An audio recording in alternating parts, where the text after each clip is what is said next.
Report. I'm Amy Goodman. Wednesday marked the biggest single day of changes to U.S. immigration policy in recent memory. In a news conference at the Department of Homeland Security, President Trump announced and signed 2 executive orders to begin construction on the border wall between U.S. and Mexico and to crack down on those who cross it.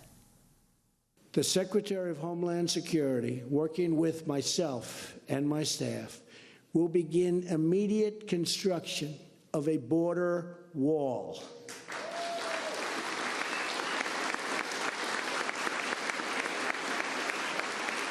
So badly needed. You folks know how badly needed it is, as a help, but very badly needed. This will also help Mexico by deterring illegal immigration from Central America and by disrupting violent cartel networks. As I've said repeatedly to the country, we are going to get the bad ones out, the criminals and the drug deals and gangs and gang members and cartel leaders. The day is over when they can stay in our country and wreak havoc. We are going to get them out, and we're going to get them out fast, and John Kelly is going to lead that way. The construction of the expanded wall is expected to cost tens of billions of dollars. It remains unclear how Trump's directive will pay for the project. Mexican President Enrique Peña Nieto vowed Wednesday night not to pay for the wall. He's set to meet with Trump next week, but may now cancel his trip. Trump's directive also greatly increases the number of immigration enforcement personnel.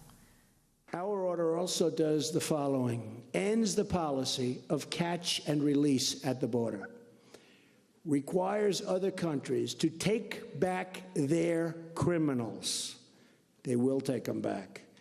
Cracks down on sanctuary cities, empowers ICE officers to target and remove those who pose a threat to public safety, calls for the hiring of another 5,000 Border Patrol officers, calls for the tripling the number of ICE officers.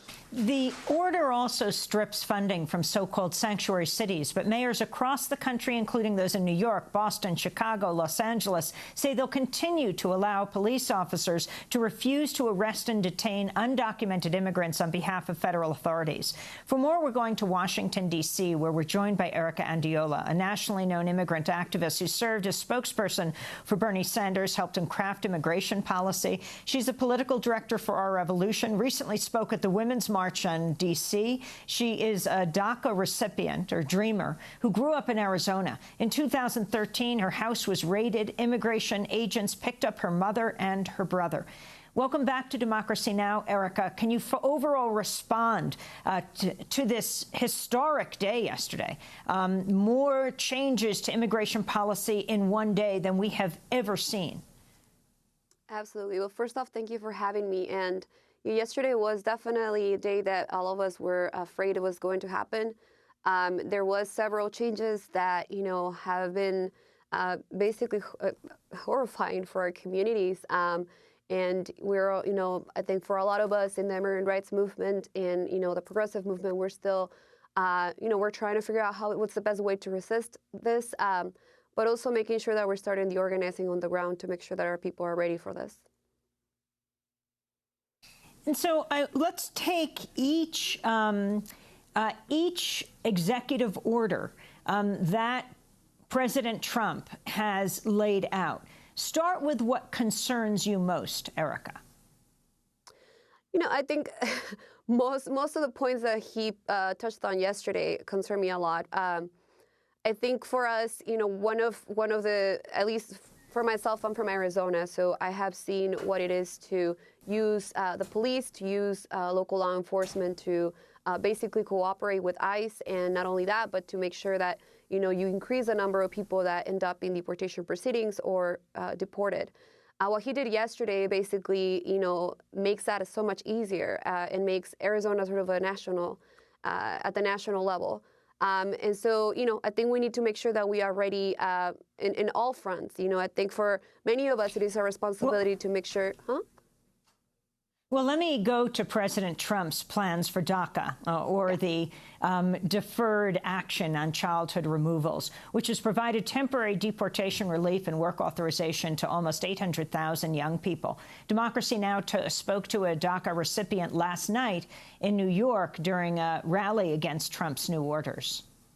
My name is Cesar Vargas. I'm the co-director of the Dream Action Coalition, and I'm also undocumented. For myself, I am here because this directly impacts me and my mother, who's also undocumented, and we could be subject to deportation. But at the same time, I'm here to elevate my voice, to show my faith that we're not afraid, that we're not going to let fear dictate what we do in the next 4 years, and we're not going to let Trump's ego or his Twitter account really target us. One of his executive actions is ending DACA, that the President Obama's deportation relief program, and I could lose my driver's license, I could lose my home, I could lose my work authorization, and my law license as New York's first undocumented attorney. So there's a lot at stake, which is why we're here, because we're fighting because there's a lot at stake. With the loss of deferred action status, DACA recipients revert to being undocumented. But unlike most undocumented immigrants, the government knows exactly who they are and where they live. Erica Andiola, you're a DACA recipient. So talk about what is going to happen. It is not clear yet what happens to DACA folks. Yeah, and our understanding is that, you know, it was one of his promises that he would end the program. We know that there is internal pushback. There's some, you know, people within the administration that want to make sure that he moves forward with getting rid of the program. There's other people within the administration and other Republicans who are telling him not to do it. We don't know what's going to happen. There's also, you know, I think right now there's a lot of uncertainty of how it would happen, whether, as my example is my DACA expires in February, so literally a month from now. So they could wait until that expires, not give, you know, make sure that it doesn't get renewed. They could leave some people with DACA, or they could literally say you can no longer work. You need to give out the work permits. We don't know exactly how it's going to work, but it's definitely concerning to a lot of people, given that, you know, it is a program that has helped not only helped DACA recipients, but it has given so much back to the country. And so we're hoping that he makes the right decision. The GOP and those folks that are a lot more moderate, that know exactly, you know, what Dreamers have contributed to this country, you know, convince them not to do this, which would be devastating for a lot of our community members. I want to ask you about President Trump's plans to expand the border wall. His pick to head Homeland Security Secretary, retired General John Kelly, was skeptical of the effectiveness of a border wall during his confirmation hearing earlier this month. A physical barrier in and of itself, certainly as a military person that understands defense and defenses, physical barrier in and of itself will not do the job. It has to be really a layered defense. If you were to build a wall from the Pacific to the Gulf of Mexico, you'd still have to back that wall up with patrolling by human beings, by sensors, by observation devices. So analysts say Trump's plans for a border wall could still face several challenges, including lawsuits from landowners as well as environmental and engineering obstacles.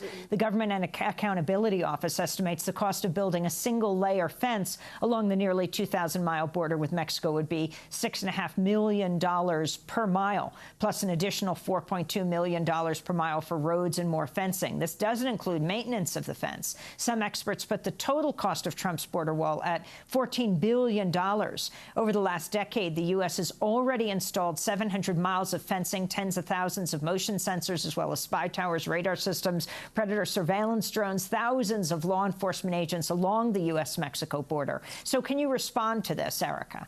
Yeah, I mean, first of all, you know, the border is the most secured border than any time in history. Per, you know, GOP's wishes, or the people who have been advocating for a secure border. But the fact is that it's not going to change a lot. And the reality is that if he wants to waste taxpayer dollars, if he wants to go to Congress and ask for more money to build this wall, he's not going to do much in terms of immigration policy. The reality is this is bigger than a wall. The reality is that people are coming from other countries because they have the necessity to do so. And the fact is that we haven't even dealt with what is happening here in the U.S. with the undocumented community. And so, you know, for me, it's definitely not worth building this wall for millions of reasons. And, we're hoping that when this goes to Congress that, our elected officials and our leaders decide the right thing. And again, like I said, not waste people's money on something that's not going to work. Erica, I want to ask, after Trump issued his order to strip funding from cities that shield undocumented immigrants, New York City Mayor Bill DeBlasio echoed mayors across the country in saying he would not allow police officers to be used as immigration enforcement agents. This is what he said. We will not deport law-abiding New Yorkers. We will not tear families apart. We will not leave children without their parents. We will not take breadwinners away from families who have no one else. And we're not going to undermine the hard-won trust that has developed between our police and our communities. This executive order is very vague, and our Corporation Counsel, Zach Carter, is here, former U.S. attorney earlier in his life, and made very clear to me today that if any action is taken as a result to restrict our funding, at that point we will bring legal action to stop it. So that's New York Mayor Bill DeBlasio. Eric Andiola, we just have 5 seconds, but sanctuary cities and states like California. Absolutely. This is a time for the sanctuary cities all over the country and other cities to step up, progressive cities, and protect their community members. California is leading the charge. SB 54 is going to do that. We're hoping that California actually passes the bill and that it spreads across the country to protect our communities. Eric Andiola, I want to thank you very much for being with us, political director for Our Revolution.